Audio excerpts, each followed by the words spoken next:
rojo o algo así se pone bien, pero son sabrosos. Este árbol crece en donde vivimos, pero no es suficiente para hacer fruta. ¿Sí? Crece más como en Pequeño. un jardín pequeño, así nada más.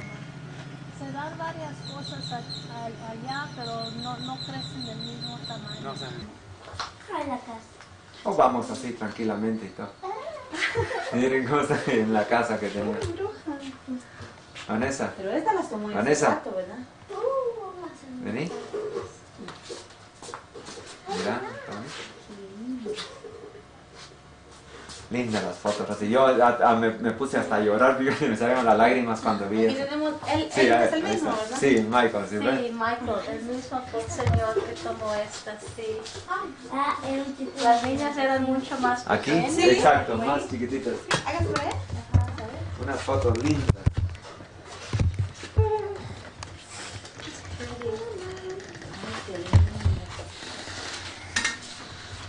Esas fueron del viaje donde nos Sí. llevó Hugo Sí. en Atitlán. En Atitlán. Mira, ese es Santiago Qué lindo Atitlán. que Santiago Michael se Atitlán. acuerde Mira, de mira eso. qué lindo es.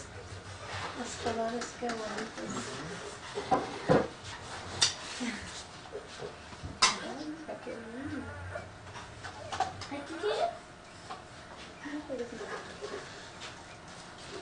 Y ahí qué fotonas esas lindas. Aquí me salieron las lágrimas cuando vi a mis hijas aquí. Lindísimo todo eso. Ay, esa qué bonita. Ay. Mira cómo estamos aquí y Michael, cómo estamos, nos tomamos así, tranquilos y todo eso así. ¿Sabes? Qué lindo. ¿De Lindas las dónde fotos. salió esta? Muchas gracias, muchas gracias. Mira que él es. Mira qué lindas fotos. Ella, Oh, esa misma procesión que vio Michael, él vio la misma Sí, Pero en la procesión. ciudad vieja, ¿no? Fue. sí, Ciudad Vieja. En Ciudad Vieja. Hoy sale Ahora, también. Hoy ahora. hay una buena procesión. Vamos. ¿Y A ahora? ver, ahora en la Hoy. tarde, a ver procesión. Una de las mejores procesiones. Pero sí, mañana vamos a Copán, a Honduras, sí, con ellos. Un día. ¿Sí? Y bueno, Pero- regresar el jueves en la madrugada. Vamos a regresar jueves temprano Temprano. para San Francisco, las alfombras, todas las. Yo quiero una vez estar con ellos. No quiero, vamos a comprometerme con otras personas, ¿no? Vamos a ver a la procesión primera de Ciudad Vieja. Vamos a ir ahorita. Qué lindo. Ah, con Doña Chus. ¿Cómo? Ustedes, Michael, ustedes estuvieron.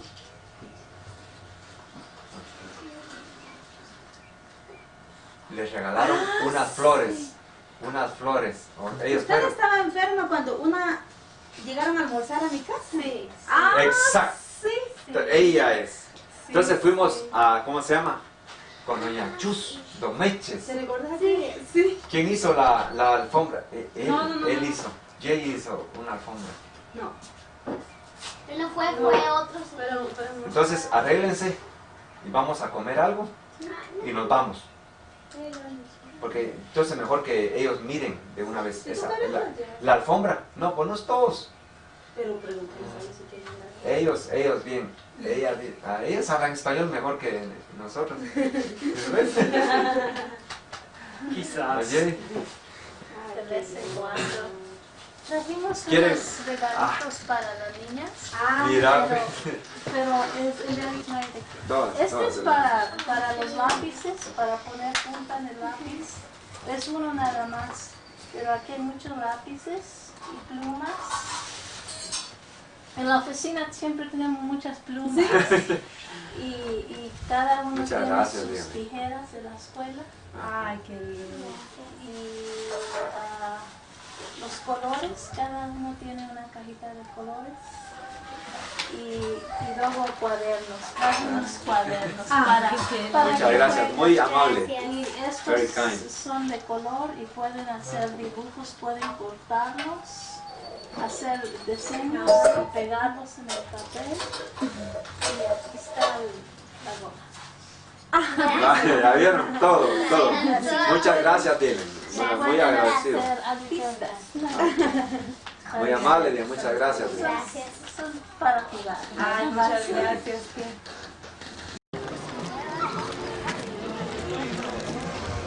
Allá es donde se va a medir. No, no. Cuidado, Cuidado. Jay. Están ¿Por qué los miden? Ya. ¿Ya? 45, es 47. Simón, 47. ¿Está bien? Está bien. ¿Es de tu estatura? Casi, fíjate. Casi no. Bueno, la barriga esa.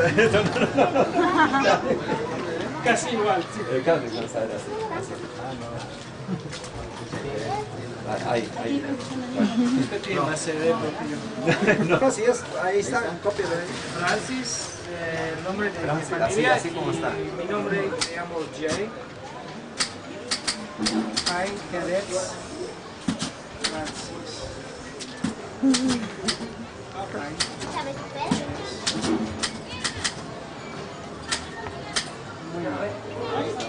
Ahora ponga Lemus aquí, porque yo voy a recibir el turno de él, porque si no, no me pueden, cuando lo anuncien ustedes, no.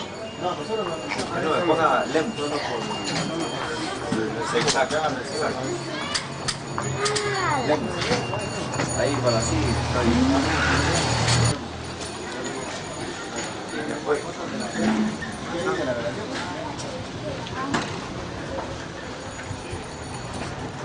¿Y aquí?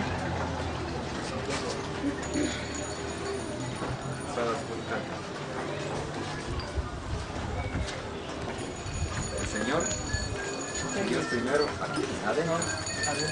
Aquí nosotros vamos a cargar al Señor que está aquí en la mano. Qué lindo, ¿ah? Lindo. ¿Cuánto vale?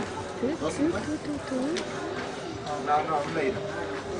Después, mejor que es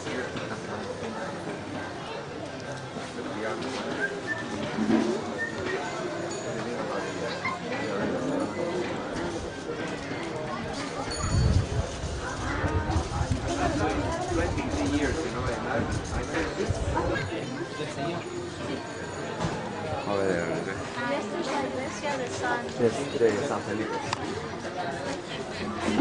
Ahora vamos a entrar a ver al Señor.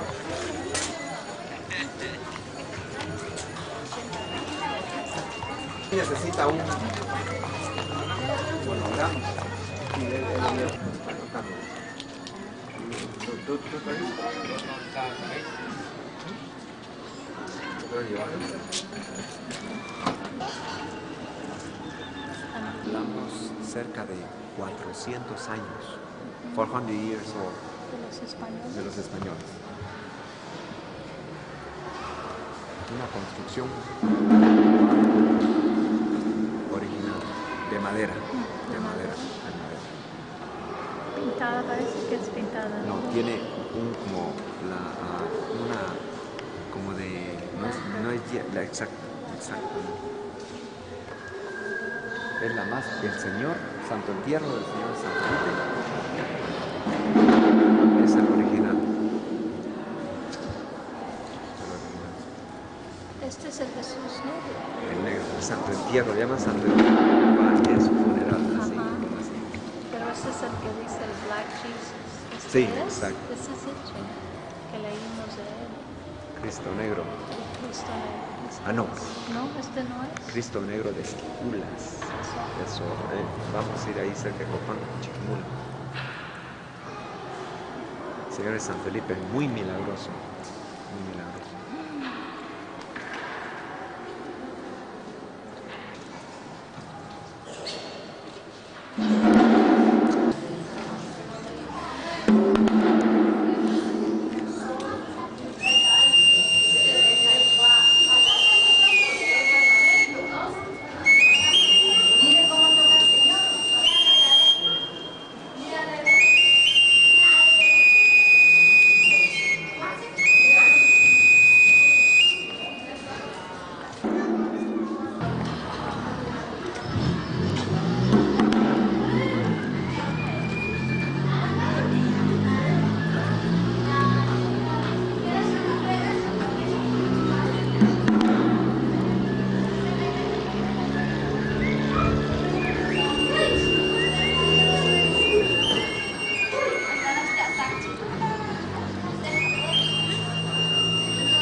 Okay, here's Jay playing with This is an the Israeli Sawyer's rifle, gun.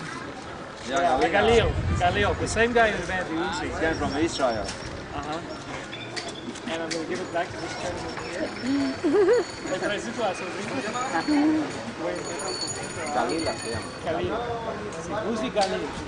No, Galil, la parte de la UCI es otra. Sí, pero es el mismo inventor. Sí, casi. Mentira.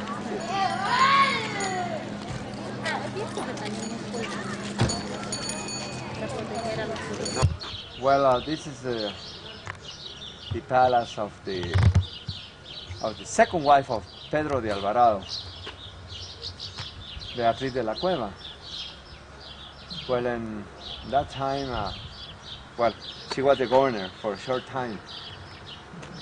And we are in Ciudad Vieja. Where was the capital, original? And from here, somebody moved to Antigua. And two priests, Francisco de la Cueva and Francisco Marroquín, bishops. One was a bishop and the other one, I don't know. Francisco de la Cueva, I think he was a brother of Beatriz de la Cueva because when Peter de Alvarado was on the way to El Salvador or Honduras, I don't know. So he was sick there. And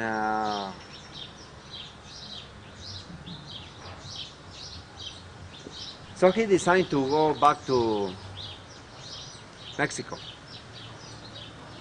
So she was the governor. 12 days and 12 nights.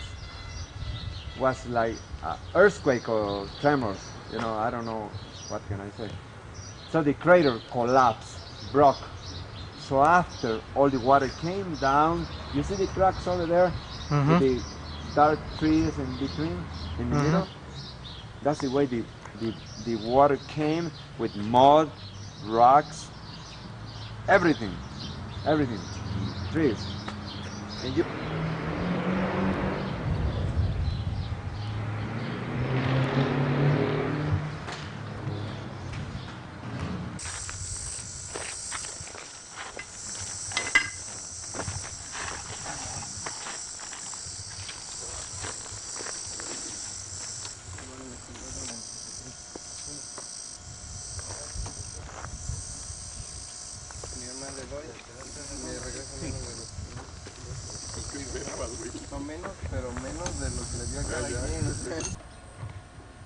Hey Irene, where'd you get that cool hat?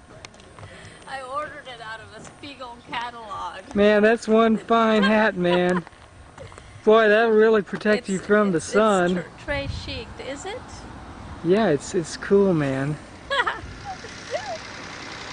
But some of the temple hasn't been excavated or restored.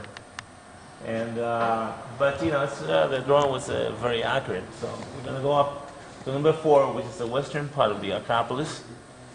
So the left on number 4 is Temple 11, or Temple of the Seven Terraces, which this one is a good example to see, so that you have an idea what it takes during the process of excavation and restoration. Which the corner of the temple there hasn't been excavated, and you can see all the rubble in it.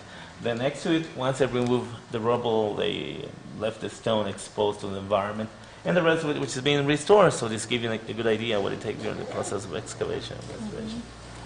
Behind number 4 is Pyramid 16, which is the highest spot of the archaeological site of Copan, and this one is the one in charge of this excavation is a Honduran archaeologist. And so this one is called Pyramid 16, or Temple of the Monkey Skulls. And the reason they call it Temple of the Monkey Skulls because I found quite a few monkey skulls still there in lavabos at the bottom, which the skulls represent the underworld, death, and therefore they expect to find quite a few burials inside, and probably a major tomb that will lead into further investigation. So this one is the highest spot of the archaeological site of Copan. And it's too bad that they aren't working right now, because otherwise we would get into the tunnel so you can see what's inside. Because before the archaeologists, what they used to do, they just restore the outer part of the temple, so we don't know what was inside. But going inside, we have learned that the Maya builder temples on top of the other ones because we have found walls and floors of a previous temple. Number 6 is where Tulane University is doing some work there. This is a residential area which before they used to refer to a few tombs there. And it's obvious if you're going to have 1,000 people living in a specific area, you're going to have 1,000 burials. So they found some tombs there, which the Peabody, or Harvard anyway, did some excavation back in the 1890s. And so Tulane is doing the excavation in some of the mounds there, and they found these structures, walls, a lot of sculptures falling down, you know. And we're going to move to number 5. That's the eastern court, or the eastern part of the Acropolis. Left number 5 is Temple 22, which is one was excavated by the Carnegie Institution back in the 1930s. And it's called Temple of Shak.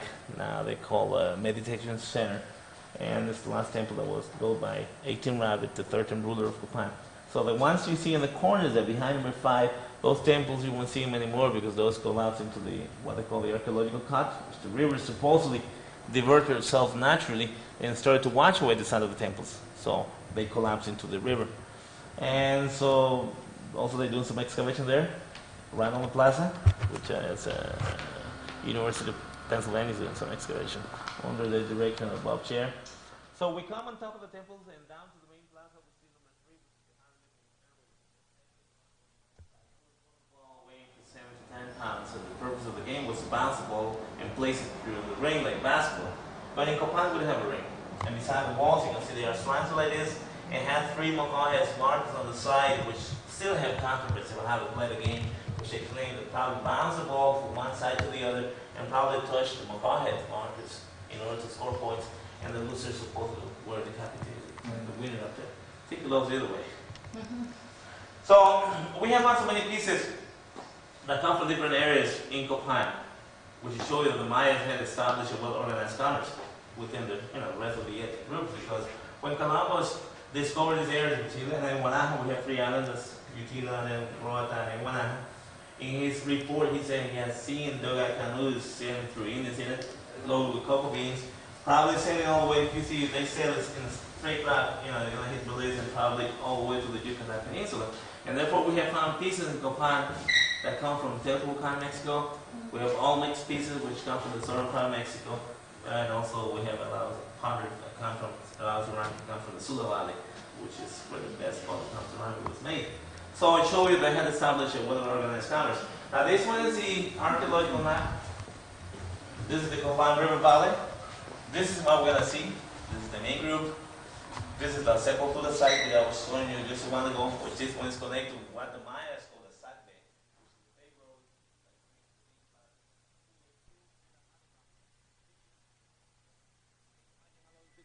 They used to shape up rocks there, and everything was built up. So often you're going to find the skulls right there. And this is a drainage system that this is the outlet. Okay. When it rained heavy on top, the water would drain out from under the structure there. So this one's the outlet. The intake right on the other side. And see how those trees, stones,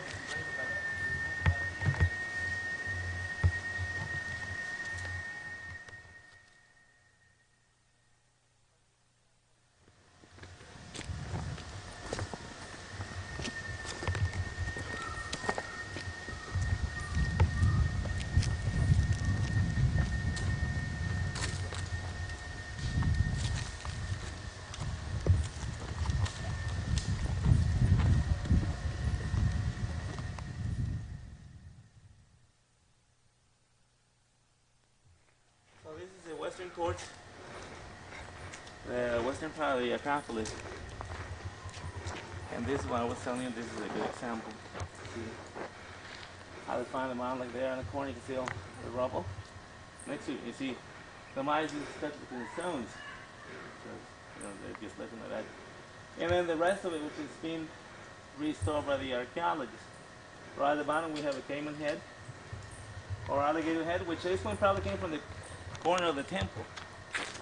And so there's no evidences where this one comes from, so they just leave it right there, but it's supposed to come from the corner of the temple.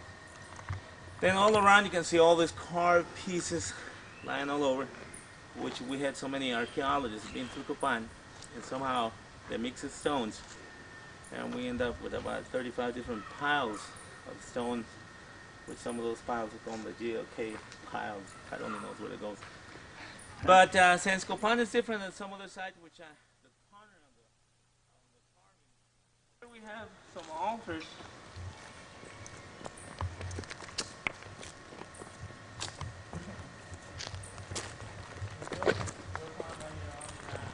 About 30,000 years BC.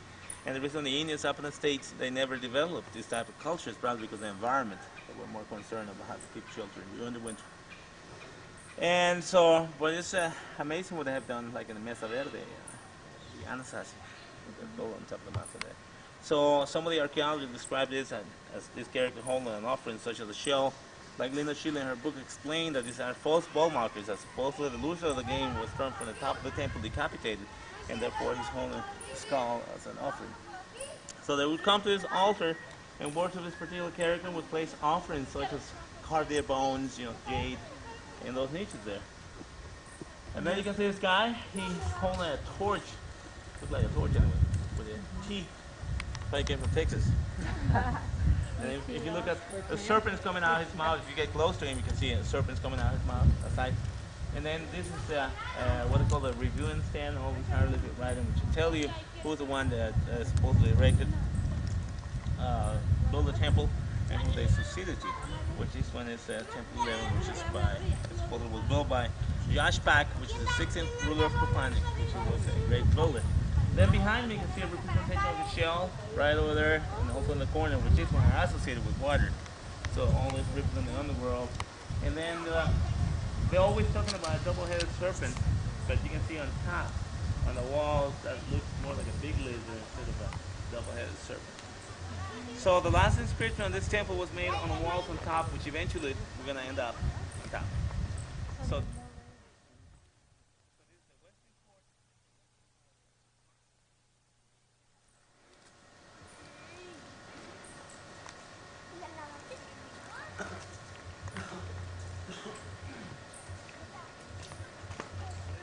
the ones I labeled with the letters the one I have found, line on line, that's the position.